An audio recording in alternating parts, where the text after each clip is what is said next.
Hello guys, this is Rashid Khan in you are watching innovative English learning. अगर आप ये video English में देखना चाहते हैं तो आप इसको प्लेलिस्ट इंग्लिश में भी देख सकते हैं। आज का जो हमारा टॉपिक है वो भी पंक्चुएशन मार्क्स के हवाले से है। इस वीडियो में हम जो कोटेशन मार्क्स या इन्वर्टेड कॉमास हैं उसके और हाइफन के यूजेस के बारे में पढ़ेंगे। तो लेट्स सी कि कहाँ कहाँ पे हम ये कोटेशन मार्क्स जो है या हाइफन इस्तेमाल कर सकते हैं। Quotation marks or inverted commas enclose in quotation marks anything that is quoted word for word, a direct quotation from speech or written material.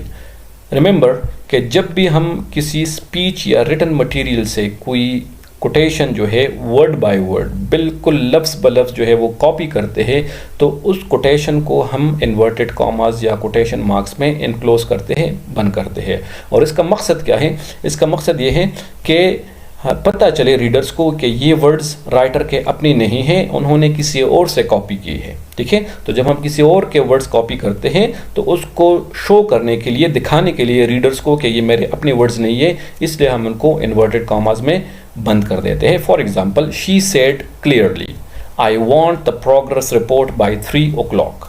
Now I want the progress report by 3 o'clock, ये जो है ये किसी के जो she मतलब है कि जो बॉस वगैरह है ये उनके एग्जैक्ट वर्ड्स है, इसलिए मैंने इनको इन्वर्टेड कॉमास में बंद किया है।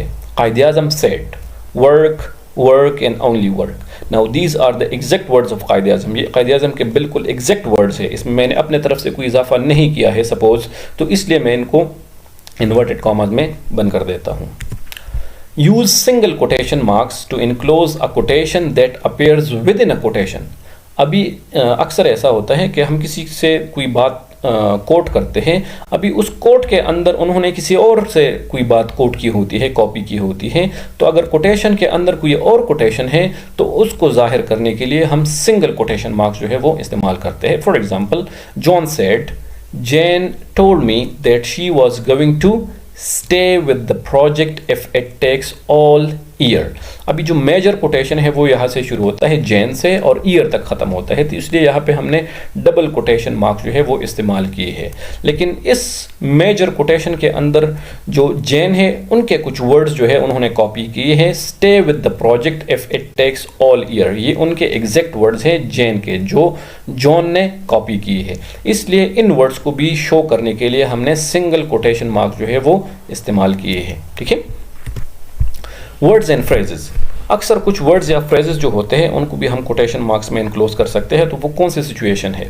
Use quotation marks to set off special words और terms only to point out that the term is used in context for a unique or special purpose. Remember, जब हम कोई आम लफ्ज़, कोई आम फ्रेज कुछ ख़ास कंटेक्स्ट में, किसी ख़ास मीनिंग के लिए, किसी ख़ास कंटेक्स्ट में इस्तेमाल करते हैं, तो ये शो करने के लिए कि ये आम कंटेक्स्ट में नहीं इस्तेमाल हो रहा, आम लफ्ज़ नहीं है, इसको मैंने किसी ख़ास पर्पस के लिए इस्तेमाल किया है, तो ये दिखाने के लिए हम इस वर्ड या इस फ्रेज़ को क्या करते हैं? कोटेशन मार्क्स में इनक्लोज करते हैं। For example, a remarkable chain of events caused the sinking of unsinkable. अभी अनसिंकेबल से क्या मुराद है? अनसिंकेबल एक आम लफ्ज़ है, लेकिन यहाँ पे अनसिंकेबल जो है ये टाइटैनिक के लिए इस्तेमाल हुआ है। ठीक है, तो टाइटैनिक की एक क्वालिटी थी कि ये it was considered as unsinkable. ठीक है, उसको तस्वर किया जा रहा था कि ये अनसिंकेबल है, तो यहाँ पे अनसिंकेबल आम मीनिंग में नहीं इस्तेमाल हो रहा, बल्कि टाइटैनिक के लिए एक लक़ब या एक उसके लिए एक काइंड ऑफ जो हमने नाम दिया था उसको, उसके लिए हम इस्तेमाल कर रहे हैं, इसलिए इसको हमने इन्वर्टेड कॉमास में इनक्लोज किया है। Titles of works. अभी बाज़ टाइटल जो है उसको भी हम इन्वर्टेड कॉमास में इनक्लोज करते हैं। Use quotation marks to enclose titles of reports, short stories, articles, essays, single episodes of radio and television programmes and short musical works like songs etcetera.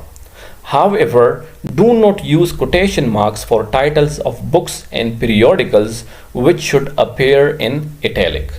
Remember, जब हमारे पास किसी रिपोर्ट, शॉर्ट स्टोरी का नाम हो, आर्टिकल का नाम हो, ऐसे का टाइटल वगैरह नाम हो, single episode of radio and television programmes के नाम हो, एंड शॉर्ट म्यूज़िकल वर्क्स या कोई सॉन्ग वगैरह उसके नाम हो, तो इसको हम इन्वर्टेड कॉमास में इनक्लोज करेंगे, बंद करेंगे।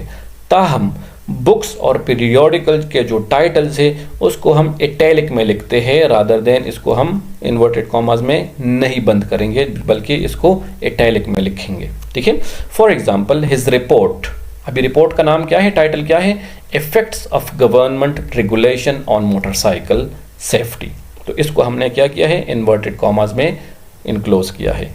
Cited the article, now article का टाइटल क्या है, no fault insurance and motorcycles, तो इसको भी हमने इन्वर्टेड कॉमास में इनक्लोज किया है।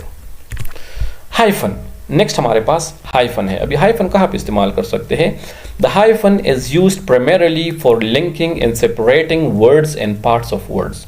बेसिक बुनियादी मकसद हाइफन का क्या है कि जब हम वर्ड्स को लिंक करना चाहते हैं या उनको सेपरेट करना चाहते हैं या पार्ट्स या वर्ड्स को, तो उसके लिए हम हाइफन इस्तेमाल करते हैं। The hyphen often improves the clarity of writing, और मकसद इसका क्या है कि ये राइटिंग में क्लैरिटी लाता है। The hyphen is sometimes confused with dash, अक्सर हम डैश और हाइफन में फ़र्क नहीं करते, लेकिन विच में B indicated with two consecutive hyphen, जब दो हाइफन एक साथ आते हैं तो वो डैश बन जाता है, और हाइफन एक मतलब है कि अकेले होता है। हाइफन विद कंपाउंड वर्ड्स, अभी नॉर्मली हम क्या करते हैं, कंपाउंड वर्ड्स में हम हाइफन इस्तेमाल करते हैं। Some compound words are formed with hyphen, तो नॉर्मली हम क्या करते हैं कि कंपाउंड वर्ड्स को हाइफन के साथ फॉर्म करते हैं।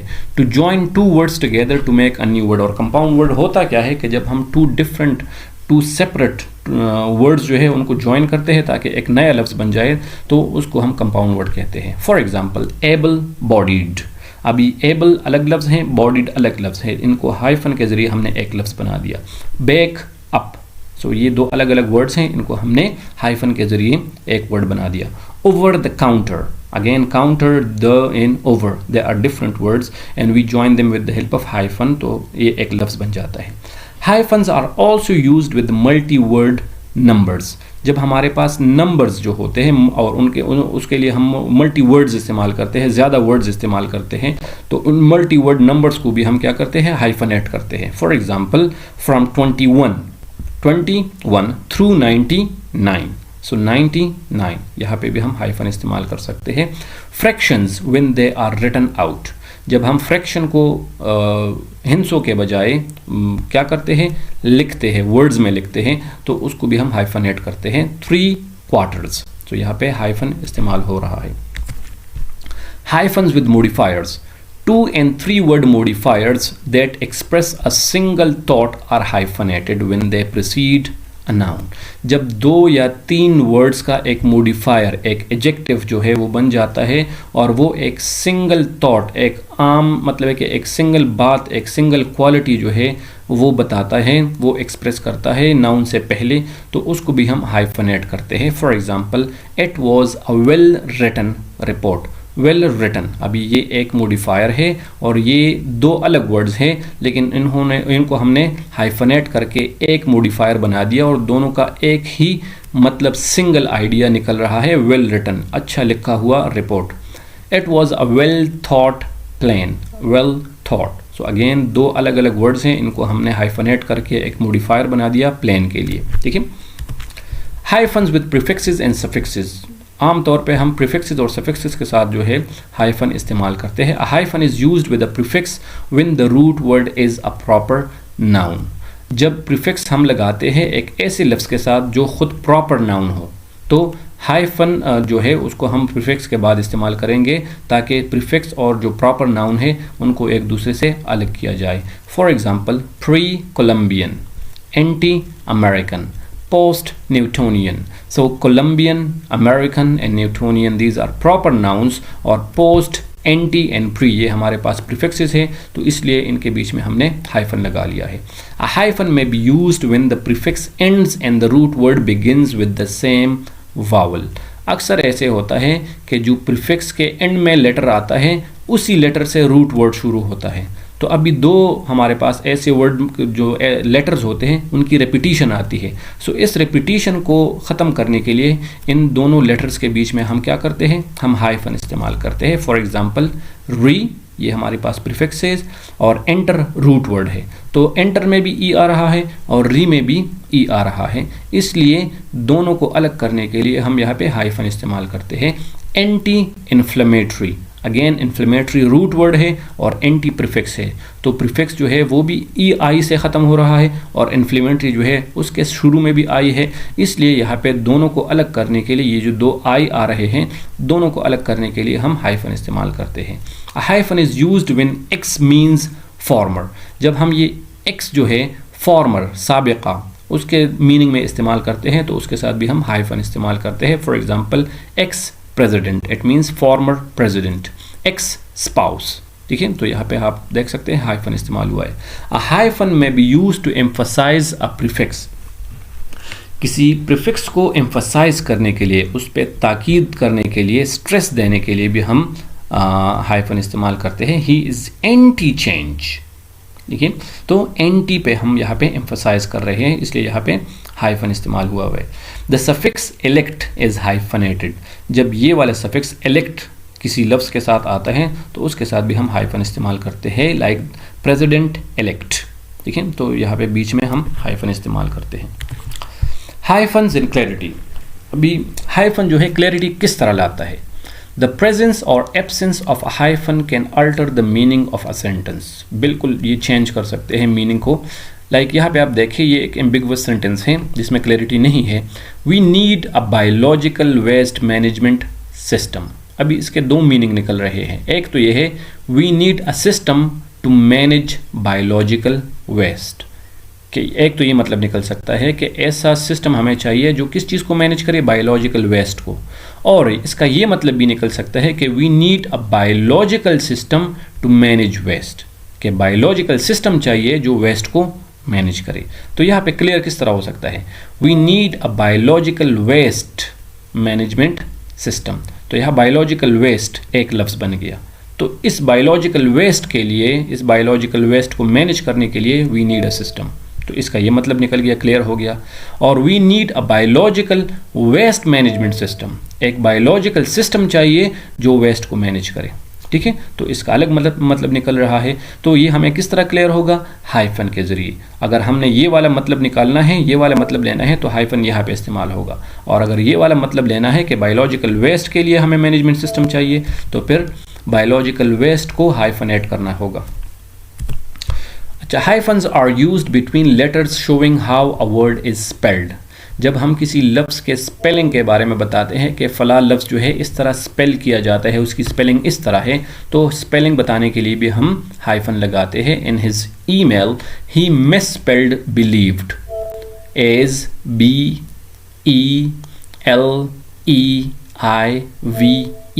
BELEVED, तो यहाँ पे बिलीव्ड की स्पेलिंग बताने के लिए कि उन्होंने किस तरह स्पेलिंग लिखा था इसका, तो उस स्पेलिंग को बताने के लिए हम क्या कर रहे हैं, हाइफन इस्तेमाल कर रहे हैं। A hyphen can stand for to or through between letters and numbers, जब हम कहते हैं ना कि इस लेटर से इस लेटर तक, इस लफ्ज़ से इस लफ्ज़ तक, या इस हिंसे से इस हिंसे तक, तो उसके लिए भी हम हाइफन इस्तेमाल करते हैं। फॉर एग्जाम्पल पेजेस 44 to 46 और A to L, M to Z, तो यहाँ पे हाइफन हम इस्तेमाल करते हैं। Hyphens are commonly used in telephone numbers like 800 then hyphen 555 hyphen 1212। Web addresses में भी हम हाइफन इस्तेमाल करते हैं, like computer hyphen parts.com। Using hyphens to divide words, अक्सर हम क्या करते हैं किसी सेंटेंस के आखिर में, लाइक सेंटेंस नहीं, लाइन के आखिर में अगर कोई लफ्ज़ आ रहा है और उसकी स्पेलिंग वहाँ पे कंप्लीट नहीं हो रही, तो वहाँ पे हम हाइफन लगा के जो लफ्ज़ का बाकी हिस्सा है वो दूसरे लाइन में लिख देते हैं। अभी कहाँ पे हम वर्ड जो है वो डिवाइड कर सकते हैं। Do not divide one syllable words, अगर किसी लफ्ज़ में एक सिलेबल हो, मतलब है कि वो मज़ीद हम डिवाइड नहीं कर सकते हो, एक सिलेबल वर्ड हो, तो एक सिलेबल वर्ड को किसी लाइन के आखिर में हम हाइफन के ज़रिए डिवाइड नहीं करेंगे।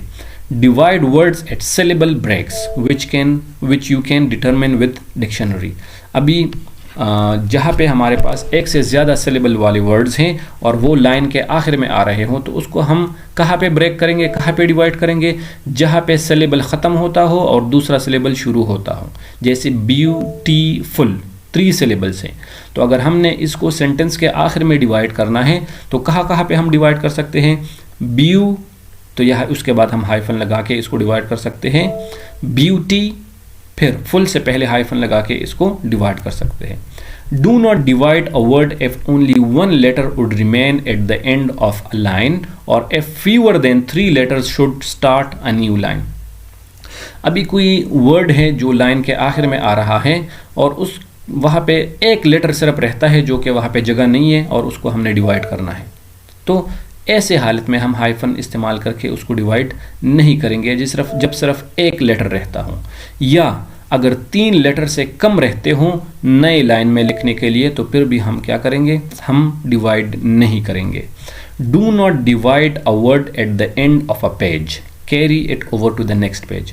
अभी पेज ख़त्म हो रहा है और आखिर में कोई लफ्ज़ आ रहा है, तो उसको हमने डिवाइड नहीं करना with the help of hyphen, हमने पूरे वर्ड को नेक्स्ट पेज में लिखना है। If a word already has a hyphen in its spelling, divide the word at the existing hyphen. अभी कोई लफ्ज़ है जो कि लाइन के आखिर में आ रहा है और उसमें ऑलरेडी जो है हाइफन इस्तेमाल हुआ है, कोई कंपाउंड वर्ड है या प्रीफिक्स वगैरह है उसके साथ, तो हम क्या करेंगे? वही हाइफन जो है उसी जगह पर उस वर्ड को डिवाइड करेंगे और जो बाकी हिस्सा है उसको नए लाइन में लिख लेंगे। दोबारा दूसरे हाइफन की ज़रूरत नहीं है या किसी और जगह पे डिवाइड करने की ज़रूरत नहीं है। Do not use a hyphen to break a URL or an email address at the end of a line because it may confuse readers who could assume that the hyphen is part of the address. Remember, अगर line के आखिर में कोई email address या URL जो link वगैरह है वो आ रहा है और हमने उसको डिवाइड करना है कि कुछ एक लाइन में आ रहा है और बाकी हम दूसरे लाइन में लिखेंगे, तो वहाँ पे हम हाइफन नहीं लगाएंगे क्योंकि हाइफन अक्सर ईमेल का हिस्सा होता है, तो इससे रीडर कंफ्यूज होगा कि आया ये जो हाइफन है ये ईमेल का हिस्सा है या ये सिर्फ डिवाइड करने के लिए हाइफन इस्तेमाल हुआ है। तो इस केस में हम हाइफन इस्तेमाल नहीं करेंगे। Okay, thank you for watching innovative English learning. मज़ीद ऐसी वीडियोज़ के लिए हमारे चैनल को सब्सक्राइब करें और इसको अपने दोस्तों के साथ शेयर करें। Thank you, take care of yourselves.